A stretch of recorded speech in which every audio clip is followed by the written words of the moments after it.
9 al 21, si me acompañan de pie para honrar la palabra del Señor. Dice la palabra de Dios: y así tenemos la palabra profética más segura, a la cual hacen bien en prestar atención como a una lámpara que brilla en el lugar oscuro, hasta que el día despunte y el lucero de la mañana aparezca en sus corazones. Pero ante todo, sepan esto, que ninguna profecía de la Escritura es asunto de interpretación personal, pues ninguna profecía fue dada jamás por un acto de voluntad humana, sino que hombres inspirados por el Espíritu Santo hablaron de parte de Dios. Hermanos, recordemos una vez más que estamos delante de la palabra de Dios. Hombres inspirados por Dios escribieron para la edificación de su iglesia. Y es, como dice este fragmento, es bueno prestar atención. Hermanos, les pido que por favor vayamos al libro de los Proverbios. Y seguimos con esta serie de enseñanzas de doctrinas básicas basadas en el libro de los Proverbios. Vamos a leer, en este caso, como ustedes saben que los proverbios son prácticamente, cada proverbio es un versículo, entonces no son textos muy largos. Vamos a leer varios proverbios, así que por favor, vamos a tener que ir dándole vueltas a las hojitas. Lo que hice fue ordenarlos del primero al último para que no estemos dando muchas vueltas. Vamos a Proverbios 3, 29. Proverbios 3, versículo 29.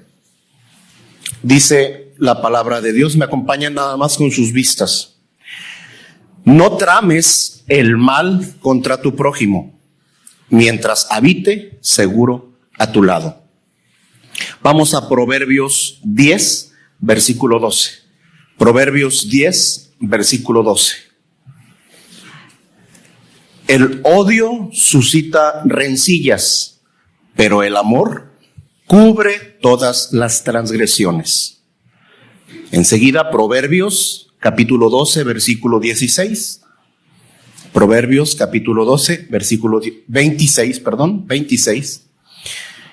El justo es guía para su prójimo, pero el camino de los impíos los extravía. Proverbios capítulo 17, versículo 9. Proverbios 17, 9. El que cubre una falta busca afecto, pero el que repite el asunto separa a los mejores amigos. Proverbios capítulo 17, versículo 17. En todo tiempo ama el amigo, y el hermano nace para tiempo de angustia. Y por último, Proverbios capítulo 18, versículo 24. El hombre de muchos amigos se arruina, pero hay amigo más unido que un hermano. Vamos a orar. Padre, te damos gracias, Señor, por este privilegio de estar delante de tu palabra de vida, Señor. Y te pedimos que eso traiga hoy vida a nuestros corazones, confrontación con nuestro pecado, aliento para seguir en tu gracia y sobre todo transformación de cada uno de los que son tuyos a la imagen y semejanza de Cristo.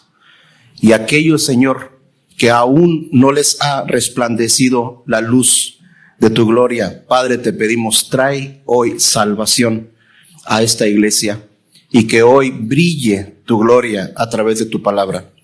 Te lo pedimos en Cristo Jesús y te damos gracias. Amén.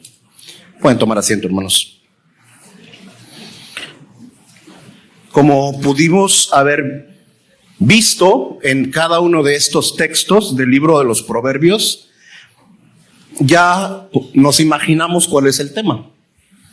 El tema tiene que ver con el amor entre los hermanos. El amor que debe manifestarse entre los creyentes. Cierto es, hermanos, que hay otros pasajes de la Biblia, como 1 Corintios 13, por ejemplo, que define el amor, que pudimos haber escogido para hablar del amor. Y está bien, solamente que el día de hoy quisimos seguir con esa enseñanza de los proverbios, además que en cada uno de estos casos son prácticamente aplicaciones del amor, aplicaciones prácticas del amor entre creyentes. Entonces, si pudiéramos poner un título a la predicación del día de hoy, sería el amor entre creyentes o el amor en la iglesia. Hermanos, ¿cuáles son las características de una iglesia que se considere saludable? ¿Cuáles son las características de una iglesia que se considere saludable? Bueno, si ustedes investigan, van a encontrar muchas propuestas acerca de cómo debe ser una iglesia bíblica. Yo resumí 3 puntos que creo que abarca todos los que mencionan los eruditos, los especialistas, los teólogos o los pastores, que son 3. Primera, en una iglesia saludable debe haber predicación bíblica. Debe haber predicación bíblica. 2, en una iglesia saludable debe haber liderazgo bíblico. Liderazgo bíblico. Y 3, en una iglesia saludable debe haber una comunidad bíblica. Comunidad bíblica, que es de la que vamos a hablar el día de hoy. ¿Qué respecto a esa comunidad bíblica? Bueno, pues justo como lo acabamos de decir, una de las maneras esenciales, básicas, primordiales de saber si una iglesia es saludable es, entre las otras dos, aparte de las otras dos, si hay una comunidad bíblica. Si se está manifestando en la iglesia el amor entre hermanos.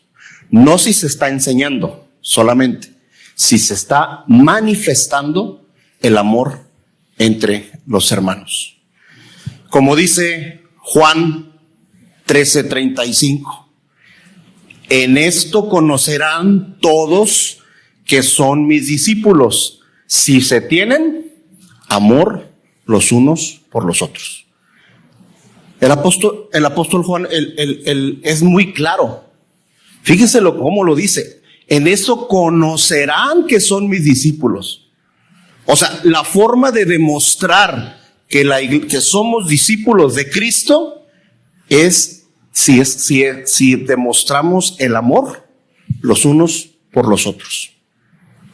Al amor, entonces, hermanos, en la iglesia debe ser algo visible, palpable.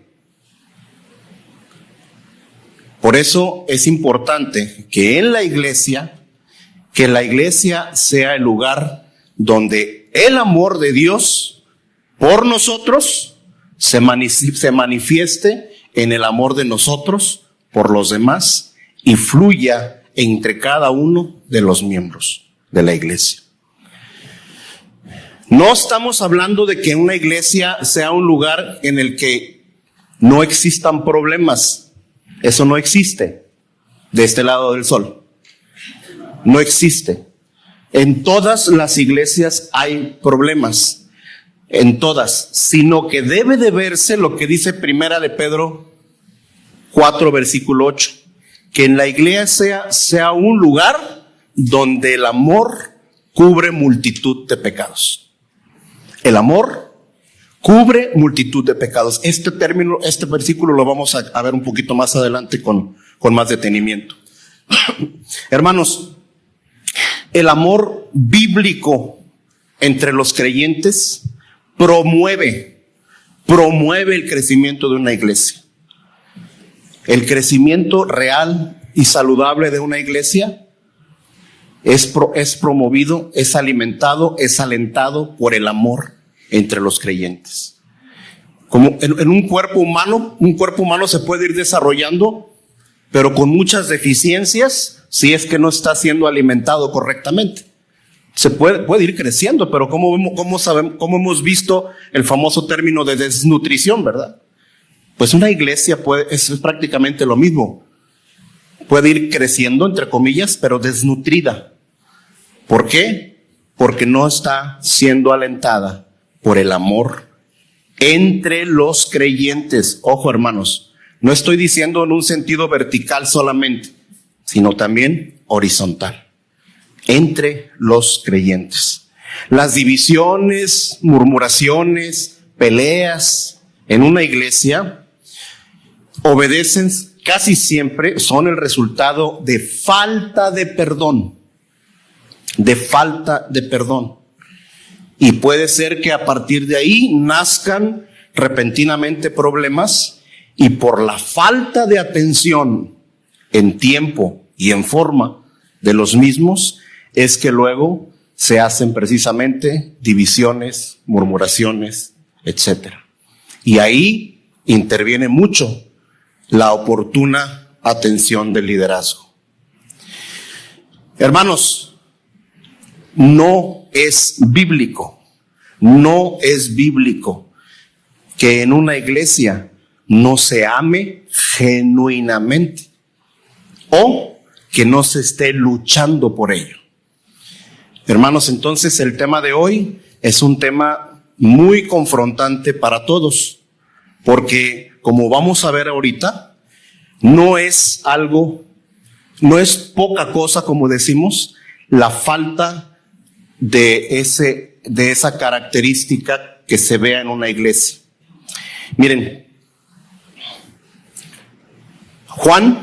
el apóstol Juan escribió el Apocalipsis, y el Señor Jesucristo a través de él se refiere a una de las iglesias cuando le habla a las 7 iglesias. Quienes han leído el Apocalipsis lo recordarán. Habla a las 7 iglesias y se refiere primero a la iglesia de Éfeso en el libro de Apocalipsis capítulo 2. Una iglesia que estaba caracterizada por guardar la sana doctrina, por ser celosos de la doctrina. Pero vean lo que dice Apocalipsis 2, versículo 4. Apocalipsis capítulo 2, versículo 4. Después de que le reconoce el Señor que realmente son celosos de la doctrina, son cuidadosos, fíjense lo que dice el versículo 4. Pero tengo esto contra ti: has dejado tu primer amor. O como dice Pablo en 1 Corintios 13, cuando se refiere a una iglesia en donde hay una pureza doctrinal, hay celo por la doctrina, hay celo por la enseñanza, hay celo por el bienestar de las ovejas, pero no hay amor. 1 Corintios 13, versículos del 1 al 3, dice el apóstol Pablo: si yo hablara en lenguas humanas y angélicas, pero no tengo amor, he llegado a ser como metal que resuena o címbalo que retiñe. Y si tuviera el don de profecía y entendiera todos los ministerios y todo conocimiento, y si tuviera toda la fe para trasladar montañas, pero no tengo amor, nada soy. Y si diera todos mis bienes para dar de comer a los pobres, y si entregara mi cuerpo para ser quemado, pero no tengo amor, de nada me aprovecha. Así como el apóstol Juan nos revela en el Apocalipsis cómo el Señor habla a una iglesia fuertemente por haber dejado el amor, así también el apóstol Pablo nos habla de otra iglesia en el Nuevo Testamento que también ha caído en la falta. Bueno, él se refiere en primera persona, refiriéndose a que puede tener todos los dones, desempeñarlos y ser el cristiano más brillante, pero si no hay amor, de nada le sirve. Dice que es como címbalo que retiñe, o sea, que no da ningún sonido agradable. Dice Apocalipsis, regresando al caso de Éfeso, es una pena que una iglesia como la de Éfeso hizo eso exactamente. Que creyeron cosas correctas, hicieron cosas correctas, protegieron a la iglesia contra personas malvadas, contra falsos apóstoles. Sin embargo, abandonaron el amor. Y esto no es una falta pequeña. ¿Por qué? Porque aquí nuestro Señor Jesucristo nos da la primera amenaza. Una amenaza que vamos a ver enseguida de las 7 iglesias. Amenaza esta primera que viene junto con una advertencia bien clara. A menos que se arrepientan, dice, Jesús quitará su candelabro y en consecuencia su condición de iglesia. Apocalipsis capítulo 2, versículo 5. Recuerda, por tanto, de dónde has caído y arrepiéntete y haz las obras que hiciste al principio. Si no, vendré a ti y quitaré tu candelabro de su lugar si no te arrepientes. Nuestro Señor Jesucristo habla fuertemente a la iglesia por haber dejado lo principal. No que lo otro no sea importante, porque de hecho, ustedes lean con calma Apocalipsis 2, reconoce las virtudes de la iglesia de Éfeso. No está diciendo que sea mal, pero abandonaron lo principal, que es el amor. Hermanos, ¿por qué es lo principal? Porque nosotros estamos aquí y somos lo que somos derivados del amor. Si el Señor no nos hubiera amado primero, no estuviéramos aquí. Entonces, la base de cualquier iglesia cristiana debe ser el amor. Debe ser el amor que se manifestó de manera gloriosa cuando el Señor, el Padre, envió al Hijo a morir por quienes no teníamos ninguna razón por qué hacerlo. Tiene que ser el amor la base. Tiene que partir todo del amor. Dice entonces, si continúan, perderán el derecho eterno sobre el mismo evangelio. Dice el Señor Jesús, ese evangelio que defienden tan apasionadamente, van a perder el derecho sobre ese evangelio si no se arrepienten. Esta amenaza, entonces, hermanos, es seria. Pero ¿qué significa haber abandonado el primer amor? Vamos a ver 2 ejemplos. Cuando un fariseo le preguntó al Señor Jesucristo, Maestro, ¿cuál es el mandamiento más importante de la ley? ¿Cuál es el mandamiento más importante de la ley? Y él respondió en Mateo, podemos ver Mateo 22, del 37 al 40. Y él dijo, amarás al Señor tu Dios con todo tu corazón, con toda tu alma, con toda tu mente. Este es el grande y primer mandamiento. Y el segundo es semejante a este. Amarás a tu prójimo como a ti mismo. De estos 2 mandamientos se desprende toda la ley y los profetas.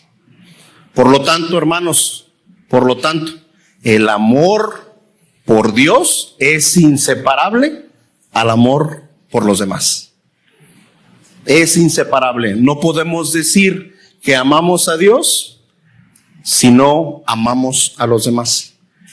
Y no podemos decir que amamos a Dios si Dios nos ha amado primero. En la primera carta, el segundo ejemplo, en su primera carta, el apóstol Juan, primera de Juan, también une ese amor por Dios y el amor por los demás, cuando argumenta que nuestro amor brota del amor de Dios por nosotros. Dice primera de Juan 4:7. Primera de Juan 4:7.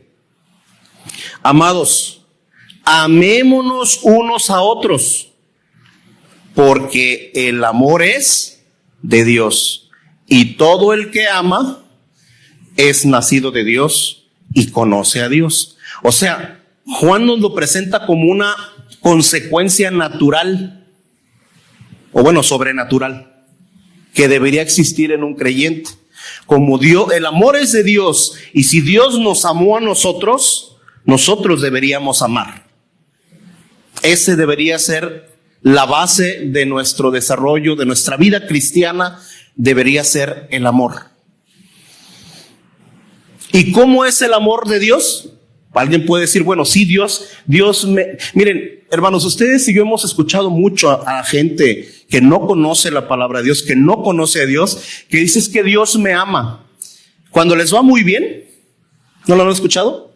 Cuando se libran de una enfermedad, bueno, Dios les libra. Cuando les son prosperados económicamente, es que Dios me ama mucho. Pero esa no es la manifestación gloriosa del amor de Dios. ¿Cuál es realmente la manifestación de Dios? Del amor de Dios, al enviar a su Hijo. Al enviar a su Hijo a morir por nosotros, a salvarnos de nuestros pecados. Esa es la manifestación gloriosa del amor de Dios. Y no quiere decir que no sigamos recibiendo amor de Dios en nuestra vida, el amor providencial de Dios. O sea, en nuestra vida cotidiana seguimos recibiendo manifestaciones del amor de Dios. Cuando ves en tu vida en retrospectiva algún asunto y que dices, wow, ¿cómo me salvó Dios de esta? O ¿cómo hizo Dios por mí? Es parte del amor de Dios, sí, pero todo nace de lo que hizo Dios por ti al salvarte, clavando a su Hijo en la cruz y derramando su ira por causa del pecado en su Hijo y no en ti. Y enviando a su Hijo también para que esa justicia que Él demandaba, esa exigencia de obediencia perfecta que Él requería y que tú nunca ibas a poder hacer, su Hijo lo hizo por ti. Eso es el amor, de ahí parte el amor de Dios.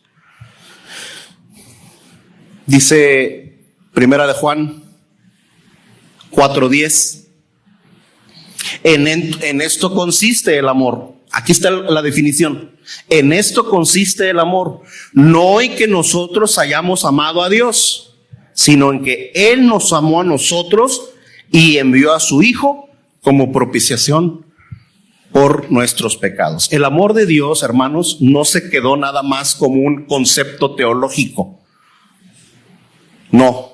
Hay muchas religiones o organizaciones que tratan de lo espiritual, que hablan de un Dios lejano, que un Dios que algo hace por allá. No.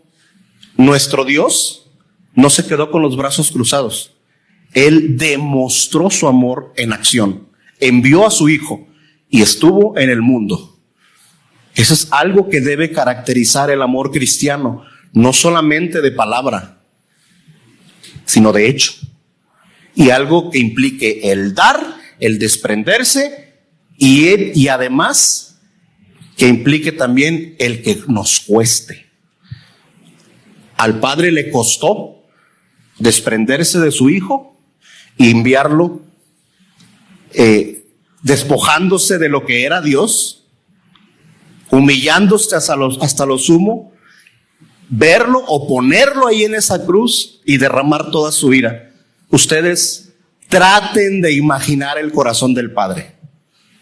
El dolor en el corazón. Había satisfacción, por un lado, porque estaba siendo cumplido su propósito perfecto, pero había dolor. El amor implica el dar y que a quien da le cueste. Le cueste. Tiene que costar, porque así nos lo demostró nuestro Padre. Este sencillo versículo, hermanos, Primera de Juan 4:10, debería alentar a nuestro corazón. Debería afirmar nuestra mente. Deberíamos estarlo meditando constantemente. Es una verdad que tiene que ser personal para cada una de nosotros. Es una verdad profunda y sencilla. Dios nos amó. Dios nos amó. Ahora, al meditar en esta verdad, hermanos, nuestros corazones deben ser guiados en dos direcciones. Primero, el hecho de que Dios nos haya amado nos debe llevar a amar y adorar a Dios con más fervor. El entender que nos haya amado sin ser merecedores de ser amados, sino todo lo contrario, nos debe llevar a amar y adorar más a Dios. Y aquí, un llamado especial para todos aquellos que somos consumidores de teología, por llamarlo de una manera. A esos que somos reformados o reformadores celosos. Debemos tener mucho cuidado de que nuestro amor por Dios no se convierta en un amor por la teología. De que es normal, es natural que una vez que hemos sido alcanzados por la gracia de Dios, es normal que deseemos crecer en nuestro conocimiento de Dios. Es normal y es necesario. Pero con mucha frecuencia este amor por conocer a Dios se convierte en un amor por conocer sobre Dios. Y es mucho cuidado que debemos tener ahí. Hermanos, Dios puede llegar a convertirse en un objeto de estudio impersonal.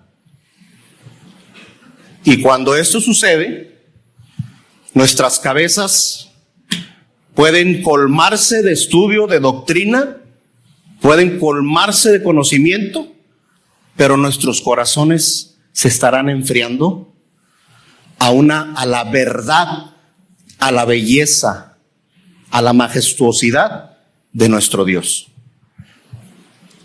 Eso es una advertencia para todos aquellos quienes en un momento dado podemos poner como pretexto que nos gusta aprender de Dios por aprender de Dios, pero no es necesariamente aprender de Dios porque queremos estar cerca de Dios.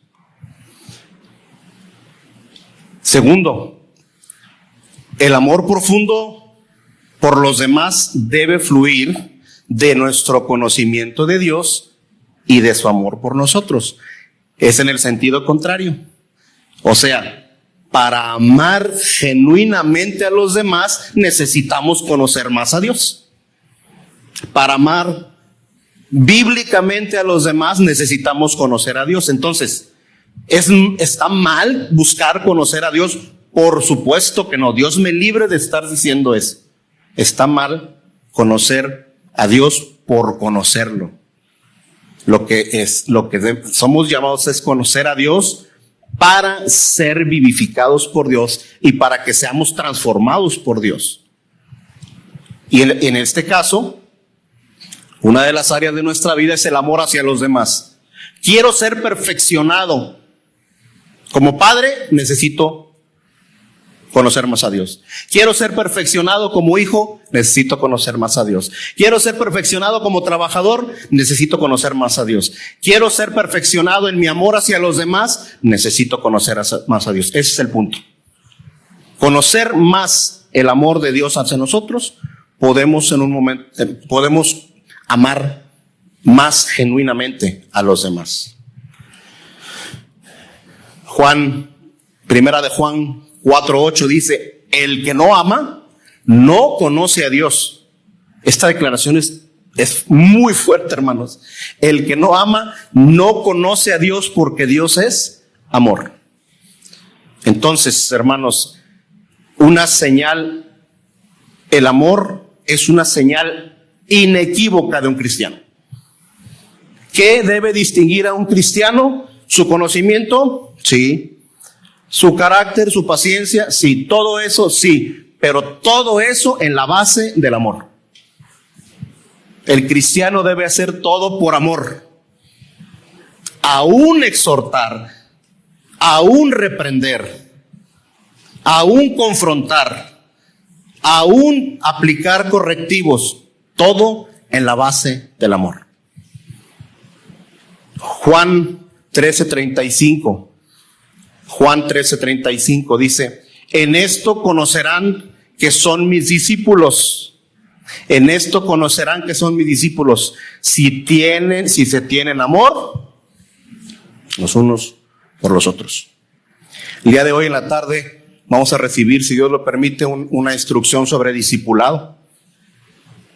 Pero el discipulado, todo lo que hagamos para discipular a un hermano, para llevar a un hermano, para guiar a un hermano, si está fuera del contexto de que lo hagamos por amor a Dios y por amor al hermano, entonces estamos haciéndolo completamente fuera de lugar. Muy probablemente lo estamos haciendo por amor a nosotros mismos, para que me vean, o para cumplir, lo que sea. Debemos, hermanos, ser una prueba viviente. Debemos ser una prueba viviente de la verdad que proclamamos. Nosotros vamos al mundo y decimos, Cristo te ama, Dios te ama y envió a su Hijo al mundo. Bueno, seamos nosotros la prueba del amor, de lo que predicamos. Entonces, hermanos, abandonar el amor, como dice Apocalipsis 2:3, no solamente significa perder un afecto o celo por el Dios que envió a su Hijo para salvarnos, también significa fracasar en el amor por los demás. Así que, hermanos, con esta breve introducción, fue la introducción, y fue breve. Fue breve porque estamos de acuerdo que, como les dije, pudimos haber estudiado aquí primero a los Corintios 13 y nos llevamos 3 domingos, 4 domingos, 5 domingos sobre lo que es el amor. El amor es sufrido, es etcétera, etcétera. Ustedes lo saben. Pero vamos a pasar a la aplicación. Vamos ahora a ver justamente en el libro de los Proverbios algunas áreas específicas en donde debemos demostrar que amamos a nuestros hermanos y más aún a nuestros semejantes. Vamos a Proverbios 3, versículo 29. Proverbios 3, versículo 29 dice: no trames el mal contra tu prójimo, mientras habite seguro a tu lado. Aquí prójimo es algo general, ¿verdad? Pero piensa en tu hermano en primera instancia. Primera instancia, piensa en tu hermano.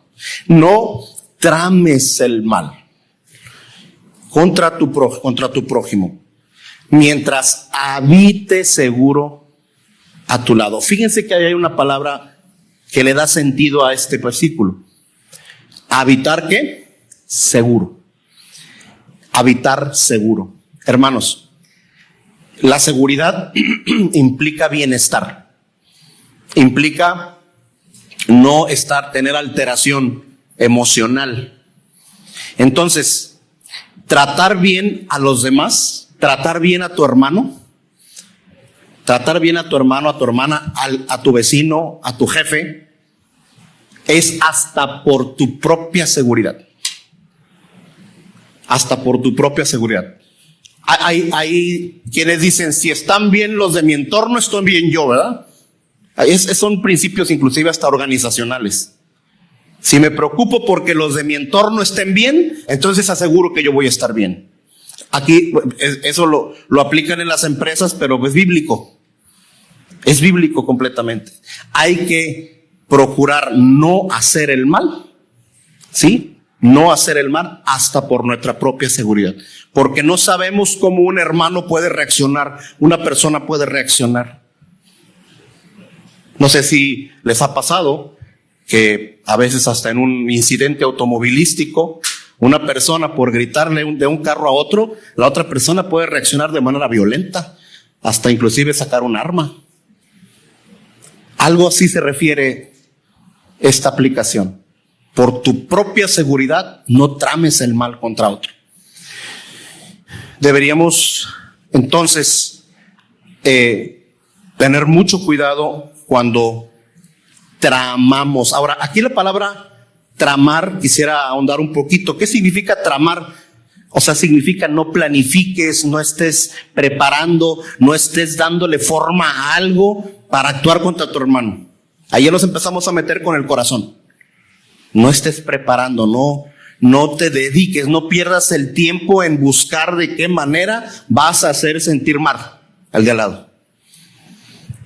No debemos, hermanos, cuidarnos de un espíritu litigioso y pendenciero. ¿Qué significa eso? Un espíritu, una actitud en la que todos queremos estar llevando al terreno de la justicia. Es que fue injusto porque me hizo esto. Es que no es justo por aquello. Es que, y porque tanto me hizo eso, ahora van a ver. Hermanos, esa es la carne, ¿eh? Esa es la carne. Y no estamos exentos los cristianos. No estamos exentos. Recuerden que el pecado aún mora en nosotros y que tenemos que hacer morir lo terrenal en nosotros. Estamos hablando ya de aplicaciones. Entonces, cuidémonos de un espíritu que todo lo quiere llevar a la justicia. ¿Sí? Cuidémonos de no estar o tengamos la precaución de no estar cuidando mucho nuestro honor. Cuidando mucho nuestro honor. Porque en el momento que sentimos que nuestro honor está no pisoteado, apenas alcanza a ser tocado, en ese momento sale el litigio, en ese momento sale el reclamo de justicia, en ese momento, y por querer nosotros darle un sentido religioso al asunto, hasta decimos, es que a mí me gusta luchar por la justicia. Pues ni que fuera superhéroe, ¿no? Y así lo decimos. Sí, mi hermano, a lo mejor fue injusto lo que te hicieron. A lo mejor fue injusto. Pero tú tienes el poder de perdonar. Tú tienes el poder de soportar. Tú tienes el poder de que ahí quede todo. Y no estoy hablando que en todos los casos tenga que ser así. Estoy hablando de situaciones que se presentan muchas veces de manera inmediata, momentánea. Hermanos, ¿cómo surgen las peleas en casa? ¿A poco en casa llega tu hijo con un acta notariada donde se está demandando? Bueno, quién sabe en un futuro si llega a pasar eso, ¿no? Pero, o sea, un pleito legal no llega así. Un pleito en casa es por una cosa que dijiste. Porque te sentiste ofendido y reaccionaste. O viceversa. ¿Estamos de acuerdo? A eso se refiere, a cosas del corazón. Debemos entonces, hermanos, de no involucrarnos en peleas y buscar la paz. Romanos 12:18 nos lo dice el apóstol Pablo. Romanos 12:18. Si es posible, en cuanto a ustedes dependa, estén en paz con los hombres. Si es posible. Ahora, ¿qué quiere decir? ¿Que habrá momentos en donde soy llamado a la guerra? Bueno, en términos muy generales, sí, pero no con tu hermano. En términos, aquí se refiere que hay veces en los que tú llamas a la paz, pero la otra persona pues no quiere la paz. Entonces tampoco lo vas a forzar. Bueno, ¿qué es lo mejor? Pues retirarse, ¿verdad? Retirarse. ¿No puedes? Ok, retírate. ¿Sí? Si es posible, en cuanto de ustedes dependa, ested en paz. Hebreos 12, versículos 14 y 15. Hebreos 12, 14 y 15 dice, busquen la paz con todos. Busquen eso intencionalmente. Busquen la paz con todos y la santidad, sin la cual nadie verá al Señor. Miren bien que nadie deje de alcanzar la gracia de Dios. De ninguna raíz de amargura brotando cause dificultades y por ella muchos sean contaminados. Aquí habla el autor del libro de los Hebreos, de la carta a los Hebreos, que la paz hay que buscarla intencionalmente. Y hermanos, esto implica muchas veces humillarse. No convencer al otro de que se humille. Uno mismo humillarse. Ni tampoco esperar a que el otro lo humille. Uno mismo humillarse. Tenemos la capacidad de hacerlo. Tenemos el Espíritu Santo que nos puede llevar a humillarnos delante de nuestro agresor. ¿Quieres ver el ejemplo? Voltea a la cruz. Voltea a la cruz. Ahí está el ejemplo de cómo tú puedes humillarte.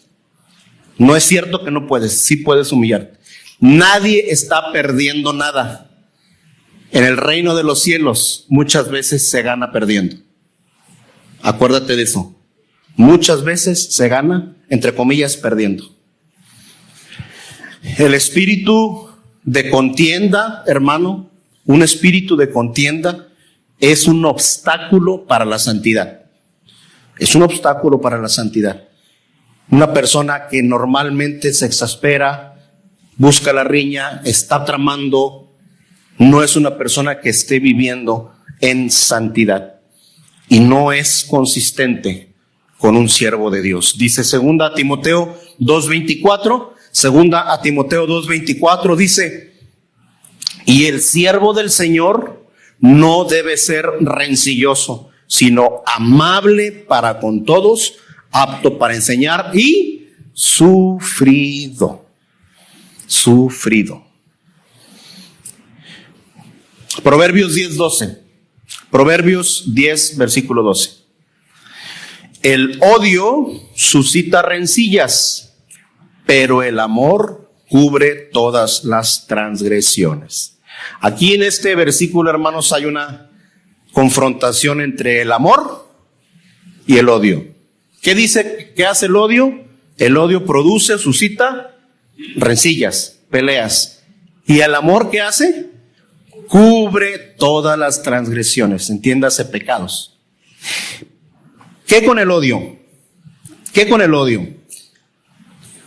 ¿Cuáles son las evidencias de que hay odio? Bueno, un poquito repitiendo lo anterior, cuando hay agitación, cuando se genera la controversia, cuando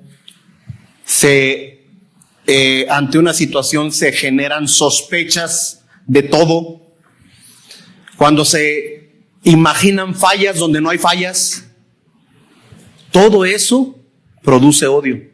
Perdón, es producido por el odio. Pero es que yo no odio a nadie. No, tú crees que no odias, pero la forma en la que tratas algunos asuntos evidencia que puede haber odio en tu corazón. Sobre todo cuando surgen ante pequeñas ofensas. Yo no estoy diciendo que las ofensas no existan, por supuesto. Estoy hablando de cómo reaccionamos ante las ofensas. Sobre todo cuando ante una pequeña ofensa, una cosa leve, surge en esto agitación, controversia, sospechas, decir cosas que no nos constan. Eso es producto de que hay odio en nuestro corazón. Y obviamente generamos malos entendidos. Ahora, la segunda parte del versículo dice: pero el amor cubre todas las transgresiones. Cubre todas las transgresiones. Esto lo podemos entender en dos sentidos. Cuando en medio de un problema predomina el amor en lugar del odio, cuando predomina el amor, entonces, como dice Primera de Pedro 4:8, se cubre multitud de pecados. En dos sentidos, como decíamos. ¿Por qué? Porque si prevalece el amor, si prevalece la tolerancia, si prevalece el sosiego, si prevalece la humillación, entonces la persona que está ofendiendo, la persona ofendida ya no pecó, porque ya no reaccionó. Ahí cubrió su pecado. Y a la persona que agredió, se le perdona su pecado y el pecado queda cubierto. ¿Se dan cuenta lo maravilloso con simplemente quedarse callado a veces? Cubre multitud de pecados. Si me quedo callado, estoy haciendo algo glorioso.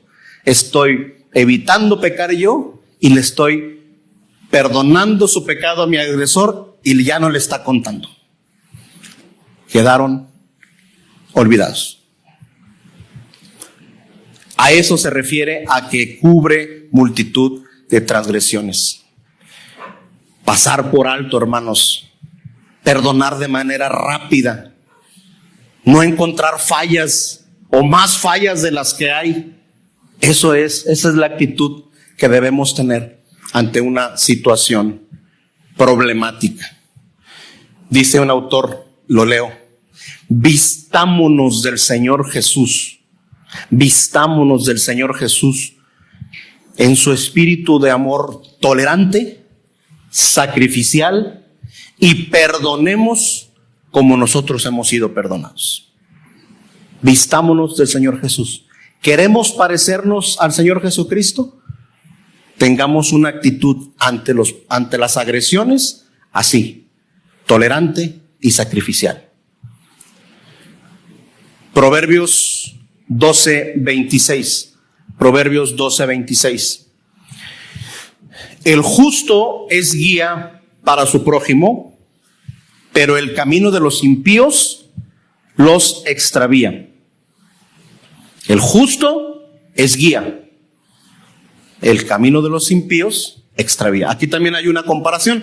Ustedes saben que los proverbios, muchos proverbios confrontan, ¿verdad? Cosas que son antagónicas.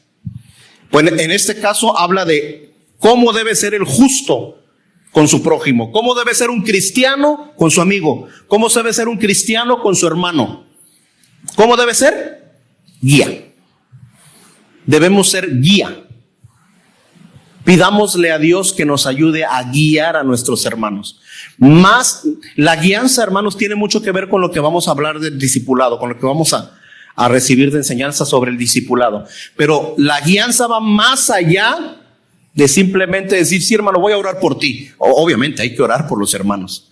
Pero yo siento que a veces, no sé si tú lo veas así, pero a veces como que el decir, sí, hermano, voy a orar por ti, es como, ok, sí, pero no me interesa.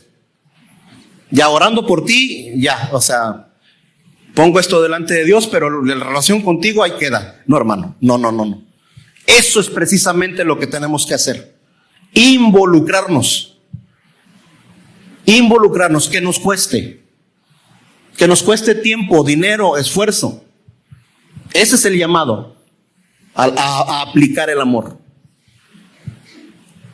Entonces, el justo debe guiar a su hermano. ¿A qué?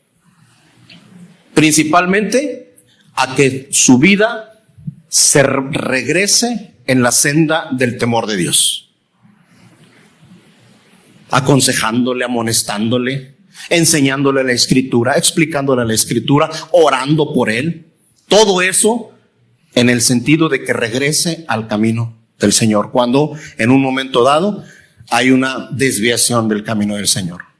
Hermano amado, ¿cuántas veces, cuántas oportunidades de glorificar a nuestro Dios, a nuestro Salvador hemos perdido? ¿Cuántas hemos perdido? Cuando hemos tenido el problema de nuestro hermano enfrente y nos hemos limitado a decir, sí, voy a orar por ti. ¿Cuántas veces, hermano? ¿Cuántas veces nos hemos involucrado realmente en el problema? Y nos hemos metido en la brecha junto con el hermano o la hermana. Que nos haya costado, que hayamos perdido algo, por lo menos tiempo. ¿Cuántas veces? Segunda parte, el camino de los impíos los extravía. ¿Sabes cuál es el problema, hermano? Que si nosotros no lo hacemos, si nosotros vemos un hermano descarriado fuera del camino, del carril, y no atendemos al hermano como Dios nos ordena, entonces el hermano va a buscar ayuda en otro lado. Y va a acabar posiblemente descarriado peor. Posiblemente va a acabar en el camino de los impíos. ¿Por qué? Porque el quien no es creyente, como dicen, le va a dar por su lado. Y si es una actitud pecaminosa que tiene que ser confrontada, obviamente le va a dar de comer a su carne. Y para saciar o apaciguar el dolor del alma, seguramente le va a invitar a que lo sacie, lo apacigüe con algún sedante natural. Ustedes saben a lo que me refiero, o antinatural. Eso es lo que arriesgamos, a eso arriesgamos a nuestros hermanos, sobre todo a los que van iniciando en la fe. Cuando no nos tomamos en serio amar a nuestros hermanos. Amar a nuestros hermanos no es llevarnos bien con ellos necesariamente en todo, hermanos. No es llevarnos, no, o sea, es que amo mucho a mi hermano, por eso me llevo muy bien. No, gracias a Dios que podemos tener hermanos con quienes tenemos muchas cosas en común y podemos hablar de nuestros gustos personales, del trabajo, gracias a Dios. Pero no tenemos que estar en el mismo canal de pensamiento en todo. Puede haber hermanos con quien no tengamos nada en común, pero si vemos el problema, tenemos que atenderlo. Tenemos que atenderlo, que nos pese en el corazón. Como dijo Juan, hijitos, amen, pero de hecho, no de palabra. Así lo dijo el apóstol Juan.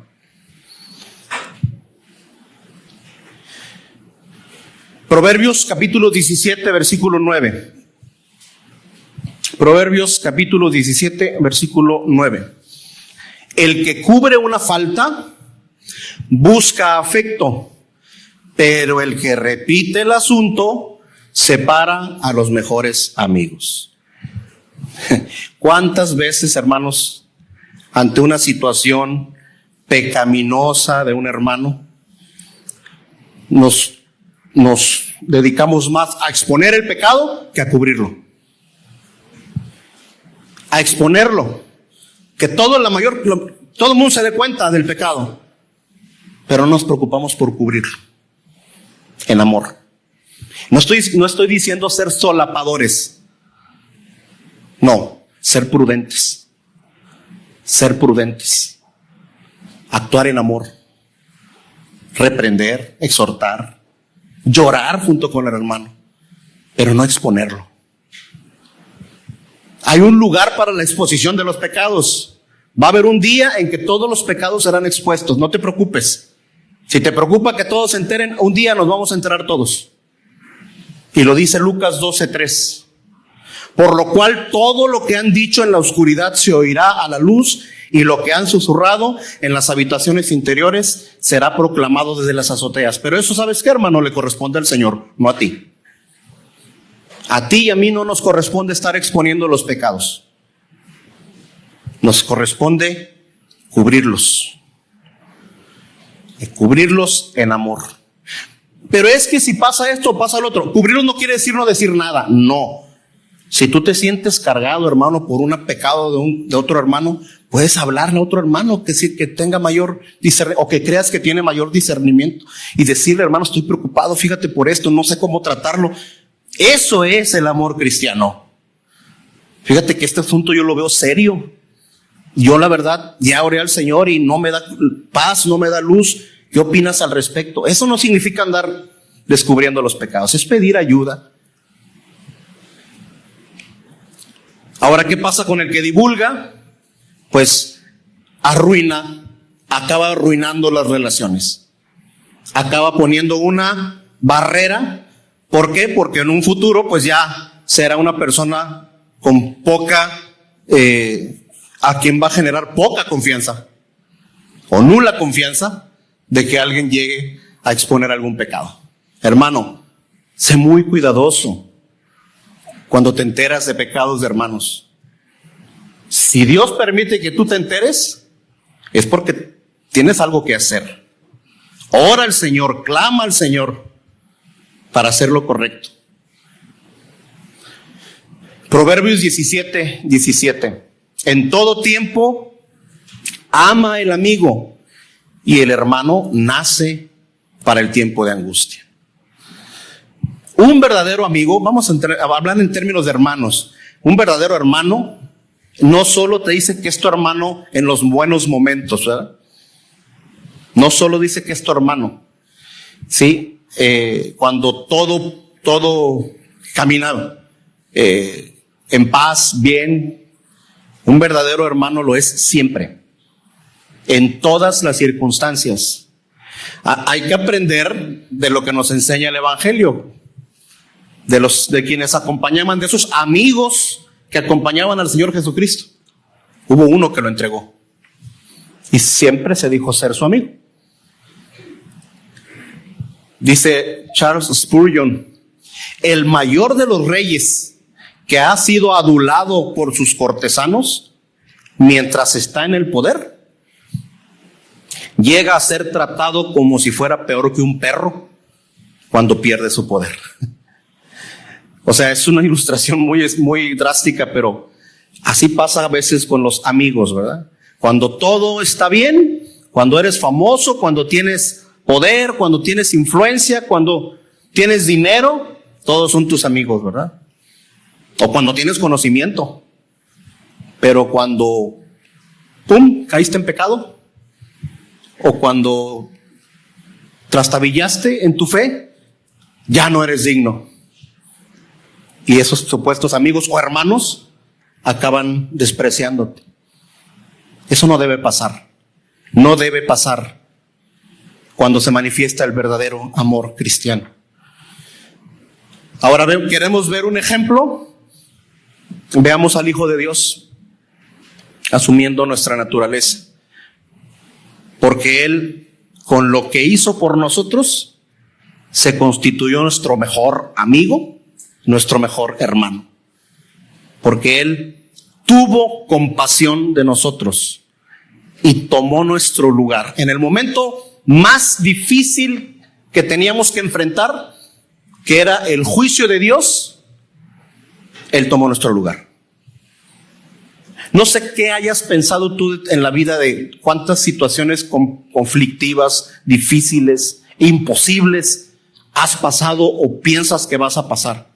Pero no hay ninguna que supere a que estés delante del tribunal de Dios con todos tus pecados encima de ti. No hay ninguna. Y sabes una cosa, mi amado hermano, esa ya pasó. Ese juicio ya pasó. Y quien fue juzgado fue el Señor Jesucristo. Porque Él, como tu amigo, tomó tu lugar. Como tu amigo tomó tu lugar. En el peor momento que tú ni siquiera te diste cuenta, pero el peor momento de tu vida, Él se puso en lugar tuyo. Amor sacrificial. Amor sacrificial. Proverbios 18:24. El hombre de muchos amigos se arruina, pero hay amigo más unido que un hermano.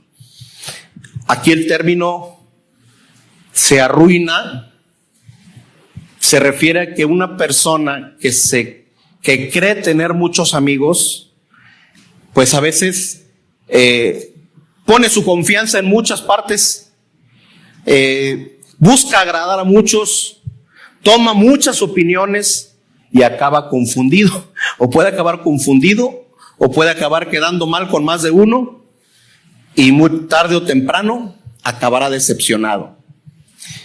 Los amigos, hermanos, no me malinterpreten. Los amigos, aún del mundo, son una bendición de Dios. Tener amigos es bueno. Si tienes amigos que no son cristianos, dale gracias a Dios, porque a veces de esos amigos recibimos más manifestaciones de amor que de los propios hermanos. Dale gracias a Dios. Tener amigos es bueno, pero lo que dice aquí es: ten cuidado de que no partas tu corazón en muchos pedacitos, porque estás arriesgando mucho, estás poniéndote muy, ¿cómo se dice? En una situación muy peligrosa, y es más fácil que acabes lastimado o que acabes decepcionado. Ahora dice, pero hay amigo más unido que un hermano. ¿Qué es lo que quiere decir? Que es bueno tener un amigo en singular. Es bueno tener a alguien que se vea con la mayor confianza, a quien Dios haya puesto en tu vida, para que realmente sea quien te lleve del brazo, a quien acudas en primera instancia. Es bueno. Es bueno. Si no lo tienes, pídele a Dios que te dé tu amigo, que te dé tu hermano, ese de toda tu confianza. Y a los demás hermanos igual, por supuesto. No estamos despreciando, pero aquí el punto es, hay uno que Dios tiene para ti. Así como lo tuvo para David, Jonatán, por poner un ejemplo. Así Dios puede tener un muy buen amigo o hermano. Pídele a Dios que te lo dé o que te lo confirme, pero que no esté por encima de ese mejor amigo, que ya dio todo por ti. Y no solamente lo dio, lo sigue dando por ti. Esa lealtad nunca desaparecerá. Voltea a ver al Señor Jesucristo. Él es tu mejor amigo. Él es el que está en el tiempo de la angustia. Él es el que está en el momento de la dificultad. Él es el que está en el momento de la alegría. Ahí está siempre. Cierto es, un amigo terrenal es una gran bendición de Dios, pero nuestro amigo, y entiéndase, y lo digo con todo respeto, nuestro amigo celestial no tiene por qué ser superado por nada ni nadie. Juan 15, del 12 al 15 dice: este es mi mandamiento, que se amen los unos a los otros, así como yo los he amado.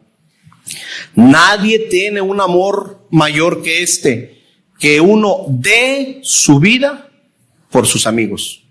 Ustedes, mis amigos, son mis amigos si hacen lo que yo les mando.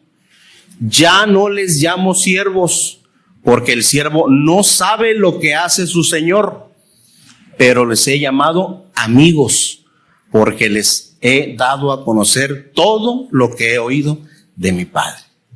Mis amados hermanos, esto me hace temblar, que nos llame amigos, nuestro Salvador, que nos llame amigos, es yo creo que uno de los el título, junto con el ser hijo de Dios, que yo creo que nunca los vamos a entender, pero que nos hace regocijarnos y darle tanta gloria a Dios por todo lo que hizo y hace por nosotros en Cristo Jesús. Termino, mis hermanos. Nuestra unidad de amor por nuestros creyentes tiene un propósito, hermanos. Que seamos testimonio de la verdad de que el Padre envió a su Hijo a morir por nosotros y que somos cristianos genuinos. Debemos ser portadores del amor de Dios, que se basa en ese amor sacrificial. Recordemos, hermanos, el odio, la mordacidad en este mundo hostil y de incrédulos.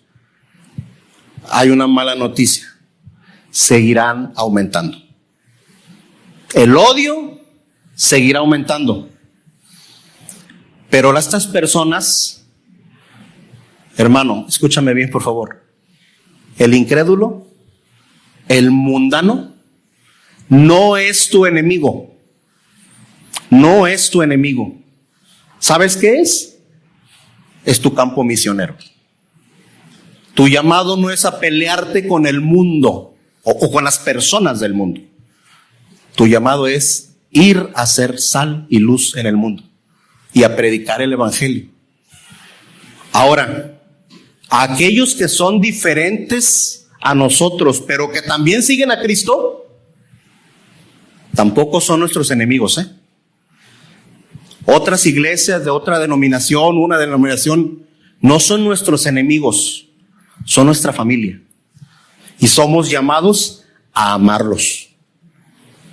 Hermano, la Biblia, en ninguna parte de la Biblia nos concede licencia para abandonar el amor. Que Dios nos ayude, hermanos, de veras, a mostrar que somos discípulos de Cristo. Por lo que predicamos, por aquello que predicamos, o por lo que se nos predica, por la forma en lo que nos organizamos, sí, pero más por la forma en la que amamos. Que Dios nos ayude. Vamos a orar. Padre, gracias te damos, Señor, por tu palabra. Te rogamos, Señor, que esta palabra que hoy has enviado a tu iglesia no regrese a ti vacía, Señor. Nos clamamos misericordia y perdone nuestros pecados de negligencia, de falta de atención, de todo aquello que implica el no mostrar ese amor sacrificial por nuestros hermanos. Padre, si hemos sido amados sin merecerlo, ¿quiénes somos nosotros para negarnos a hacer lo que nos corresponde? Tu palabra dice que somos sus discípulos si te obedecemos, y queremos ser obedientes en esta área de nuestra vida. Te rogamos traigas un avivamiento a Amistad Reformada de Tampico para que podamos mostrar en la realidad y con hechos que somos tus discípulos. Ayúdanos, Señor. Somos débiles, somos pecadores, salvos por gracia, y solamente en eso confiamos, en que tú derramarás gracia y más gracia para que tu poder se perfeccione en esta debilidad.